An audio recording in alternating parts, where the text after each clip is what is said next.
ചൊല്ലി പറഞ്ഞേ ഹല്ലേലൂയാ. ഏറ്റവും സേഫ്റ്റി ഗ്രൗണ്ട് എന്താണെന്നറിയാം? ചുമ്മാതെ ഇങ്ങനെ അങ്ങ് നിൽക്കണം, ചുമ്മാതെ. അതായത് ദൈവത്തിന് ഒരു പദ്ധതിയുണ്ട്, അവിടെ ദൈവം എത്തിച്ചിരിക്കും. നിനവയിലാണ് നിന്നെ എത്തിക്കുന്നത്. നീ താർസൂസിലേക്ക് പോയാലും കപ്പല് തകർത്തിട്ടാണേലും ഇപ്പുറത്ത് എത്തിച്ചിരിക്കും. എന്നാ പിന്നെ മര്യാദയ്ക്ക് നിൽക്ക്, എത്തിയിരിക്കും. ചെത്തി പറഞ്ഞേ ഹല്ലേലൂയാ. വിശ്വസിക്കേണ്ട മക്കളെ, ഇത് വിശ്വസിക്ക്.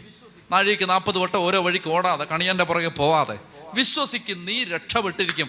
ആരാഭിചാരം ചെയ്താലും, ആര് കൂടോത്രം ചെയ്താലും, ആര് ക്ഷുദ്രം ചെയ്താലും, ആരെതിർത്താലും, എത്ര പേപ്പറുകളിൽ എഴുതിയാലും, എത്ര ഊമക്കത്ത് വന്നാലും, എൻ്റെ പ്രിയപ്പെട്ട സഹോദരങ്ങളെ, നമ്മൾ കർത്താവിൻ്റെ നാട്ടിൽ എത്തിയിരിക്കും. നമ്മുടെ കുടുംബം രക്ഷപ്പെട്ടിരിക്കും. ഇതങ്ങ് വിശ്വസിക്ക്, ഇത് വിശ്വസിക്കത്. ചെത്തി പറഞ്ഞേ ഹല്ലേലൂയാ.